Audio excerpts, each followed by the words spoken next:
We are on to the final session of the day, which is the Afro-futurism panel.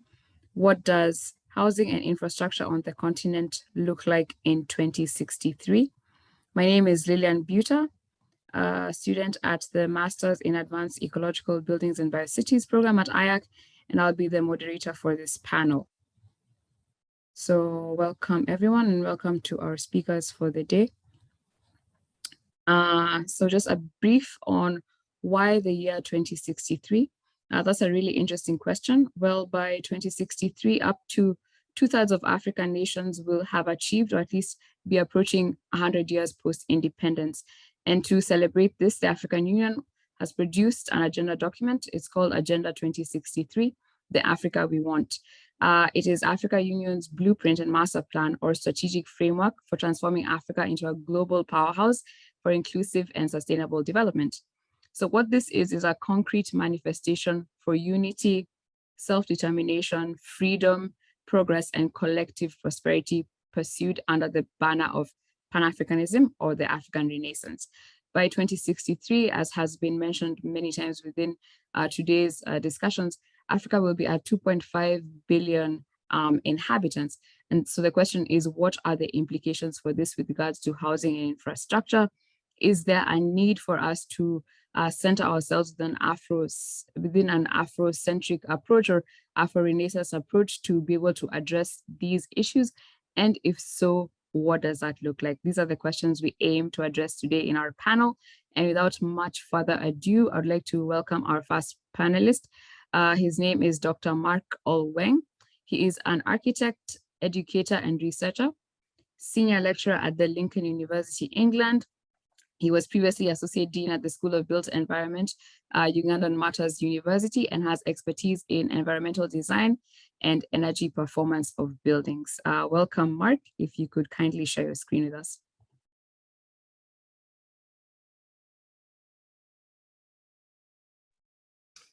Okay, thank you very much for that introduction. My brief introduction here really is about addressing the issues to do with how we educate for a changing environment. So rather than being just a direct engagement with the topic, and I think I've actually shared the wrong slide, so I'll bear with me while I share the correct presentation. These are the things that happen. From the list, I presumed I was going last, so I should have checked that. So let me just quickly open the correct one.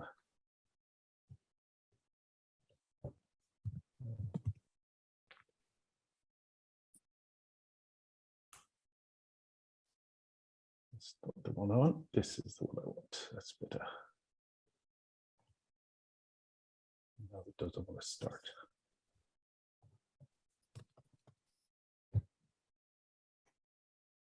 Okay, so now I'm going into a strange loop. Dr. Olweny, would you prefer that I share your slides for you? No, let me just see what something's happened here. Okay, no problem. I will get back to it. No problem. Somehow it managed to open the wrong one. I should be able to. Okay, now we're okay. It did something weird. Okay, now we should be okay.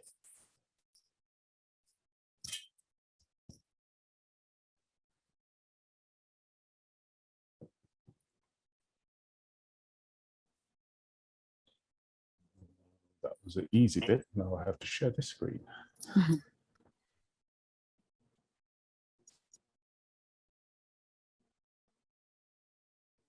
Okay. So you can see that now. Yes, we can. Yes, we can. Fine. That's fine. Okay, so I titled this Educating for Change because I think that's an important part of some of the discussions that we've seen today. And it's an important part of us engaging with this topic of what it means to move, to think about the future and how we actually can engage with that as architects, as designers, and as educators. Just decided to really mess up my screen now, so I'm not sure what has happened. but my notes have completely disappeared.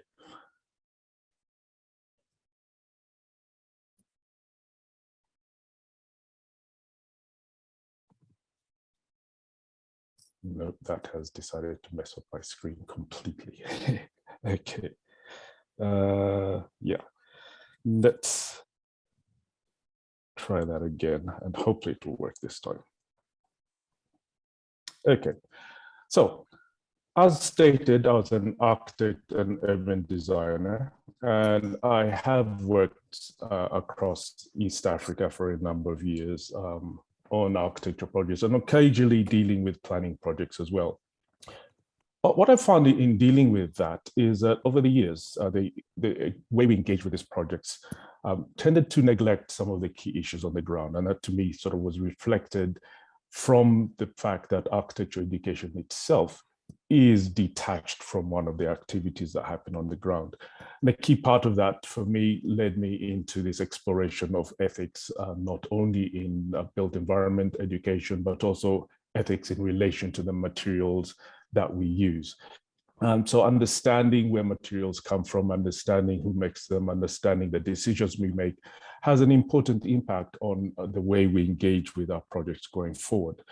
So trying to look at this from a perspective of education, for me, was all about trying to see how we can change from looking from a status quo approach, or one that is based on fixity, to one that actually deals with the reality that going forward, the way we do things in the past doesn't cut it anymore. We actually need a very different way of dealing with it. So this idea of rethinking architecture education became a key part of that exploration. And for me, it's really about rethinking a lot of things. So firstly, it's about rethinking the way we engage with our students, and the paper we see on the left of the screen is a key part of that. The most recent paper that was published early this year is trying to see the nature of the students that come in and the challenges they face. The fact that we need to have leaders, and that leadership is important in instigating this change and making this change possible. And also when it comes to the students themselves, being able to take them out of the traditional architecture studio, the traditional architecture education that exists between walls of the building, and helping them understand the activities that they're going to face outside. And this has been something that has been brought up time and time again through the morning session. And looking back to this idea that we are because we are a collective, and this is a key point of John Mbiti's quote that is positioned at the bottom of the page. And again, an issue that has come out time and time again is being able to take students into conditions to experience the places that they're probably going to be designing for, rather than the clean sheet approach that has been the basis of education. So that is me in a nutshell, which is more about my research and where I see myself fitting into this discussion. Thank you very much. Thank you very much, Dr. Olweny. Next up, we shall have Loreta.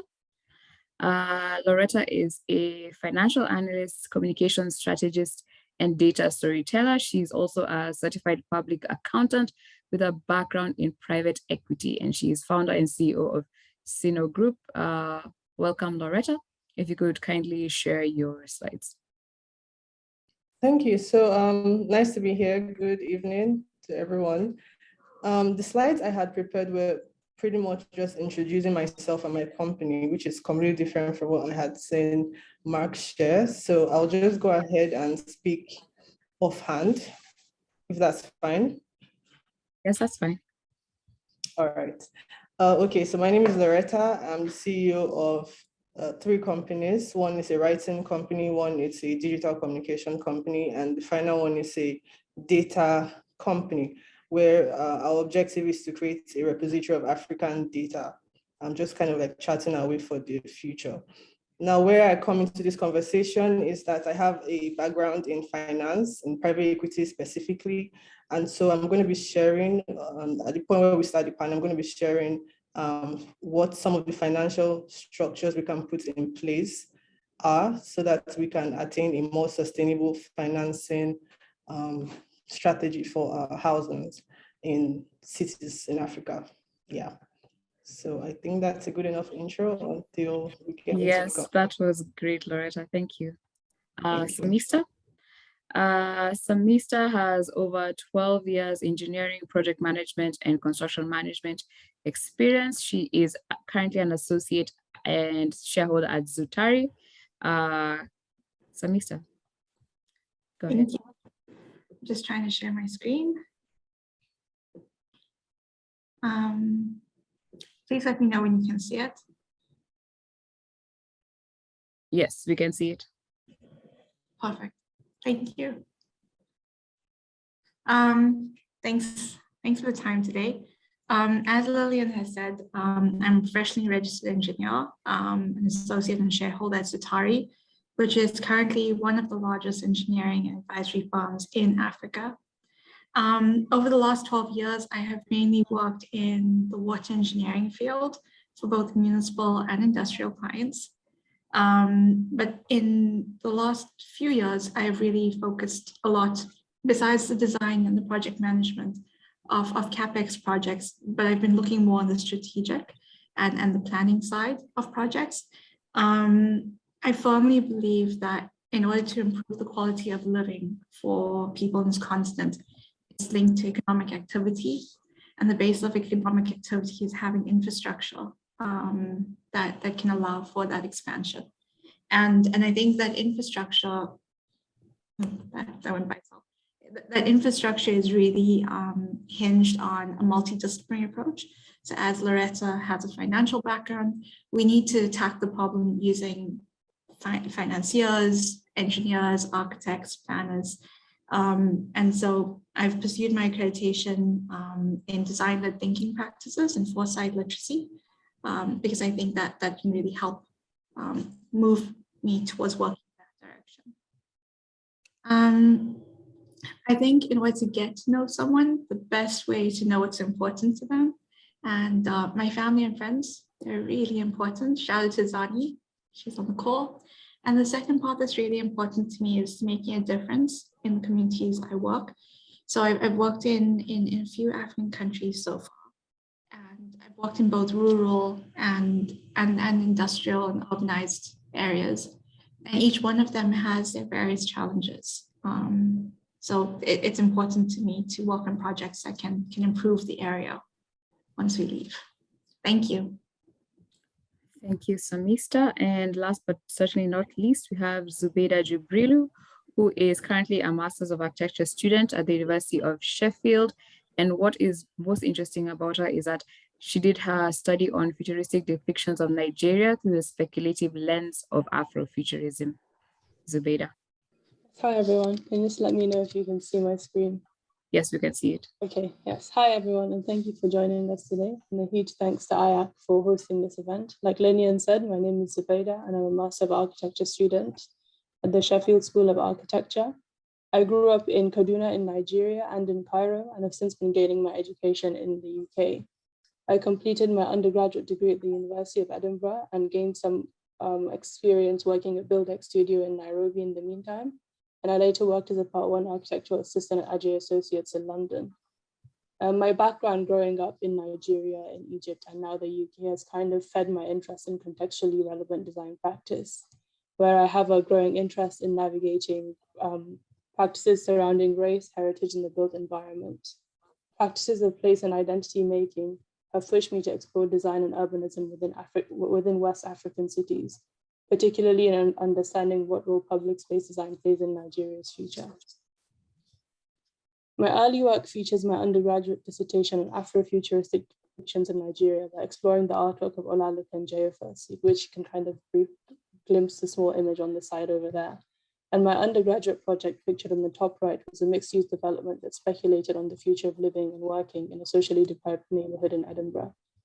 My most recent student project, which I just completed a few days ago, is a speculative project set in 2050 in the Isle of Man, and responds to current trends in population decline and increasing social neglect.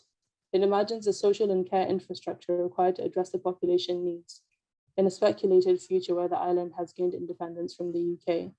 So over the past few years, a huge theme that's kind of governed my projects as a student, as I'm still learning about what I want to do, is the notion of like public space design, social agency, and speculation at the core of everything else. But lastly, I'm currently working on my postgraduate dissertation, which seeks to explore what lessons can be learned from the spatial and material practices of informal street vendors in Kaduna, Nigeria. And that's kind of a rough introduction of who I am. Thank you. Okay, thank you very much, Zubaida.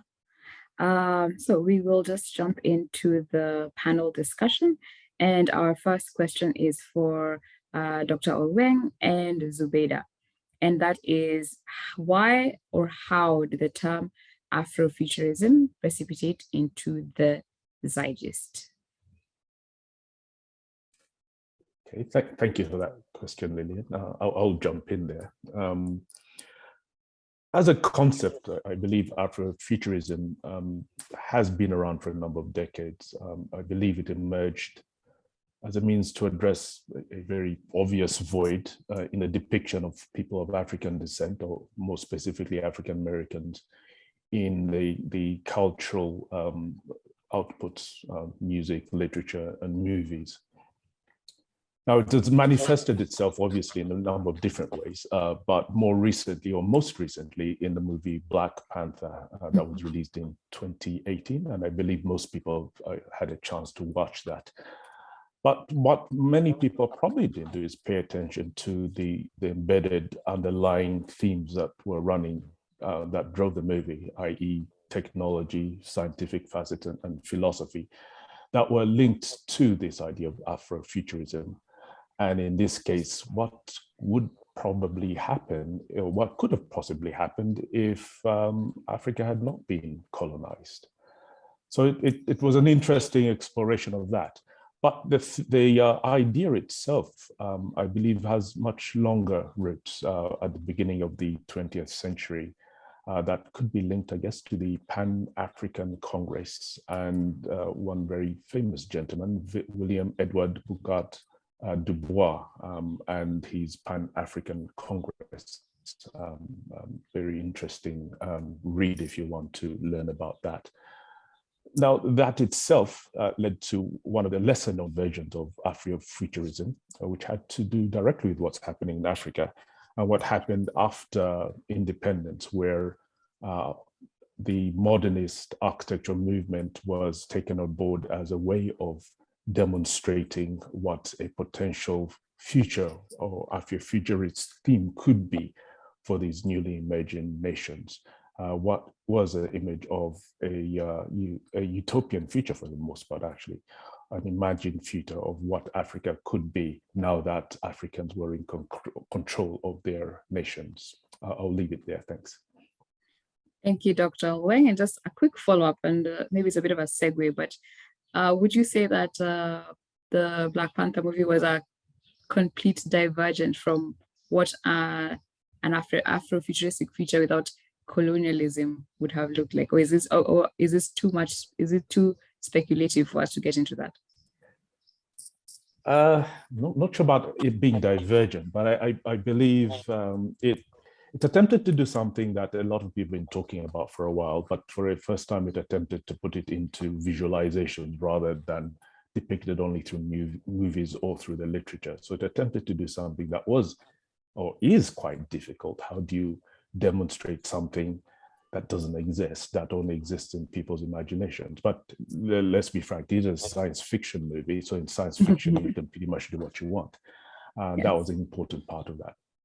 Yeah, if I could also thank you. Yes, Zubaida. Yes. That whole question you've just asked is kind of opens up this whole debate that a lot of Afrofuturistic and some people who call themselves African futurists, kind of there's a huge divide within that group there, where some people, although the Afrofuturist movement started with the Black American experience, some people within the continent don't feel like Afrofuturism is fully representative of the African experience. So examples like Black Panther, which may be one of the more recent, more realistic depictions of what Afrofuturism is, doesn't really fully represent the various ways in which futuristic depictions are rooted in African myths and culture and ways of being. Okay, wow. Could you expound a bit more on what would other means and modes of an Afrofuturistic future look like? I guess for me, the way I've come to understand Afrofuturism is kind of looking at contextually relevant practices. So earlier examples where you have, musicians in the past who were Afrofuturists like Sun Ra, his experiences were very much rooted in his understanding of what it meant to be African, being an African American, because it's what their depictions of Afrofuturism were based on narratives carried over rather than their experiences of being there. So a big thing for me is like looking at contextually relevant practices and looking at how ways of being, whether it's through culture or social relations, inform Afrofuturism. Okay, and would it be right to say that this is what drew you to writing your dissertation on Afrofuturism?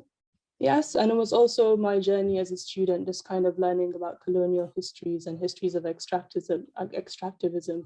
It makes you really ask the question, like, what if, what happens, what would have happened if our colonial histories didn't happen?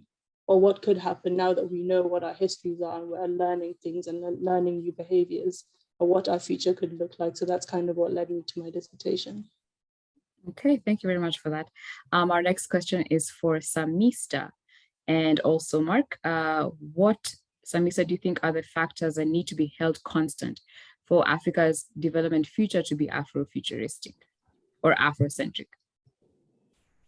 Okay. I know when I saw the term Afrocentric, I had to Google it because it's quite a vague term, and I think part of it was really about the self-determination and of us.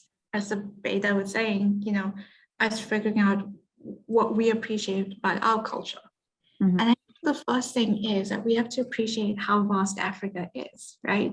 We have 1,000 to 2,000 languages in the continent. That's a third of the world's languages in one place. So I think the first thing that has to be held constant is the respect that Africa is not one solution. Africa is so vast. And the cultures are different. And even in one country, which the borders of most countries are really from colonial background, right? Sometimes there are country borders that actually cut through tribes and cultures. So I think the first thing is we need to respect that Africa is very varied, and there's never going to be one solution that fixes everything.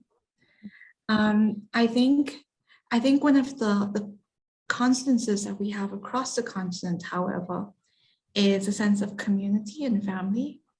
I think from all the countries that I've traveled to, the core of most areas have always been the family.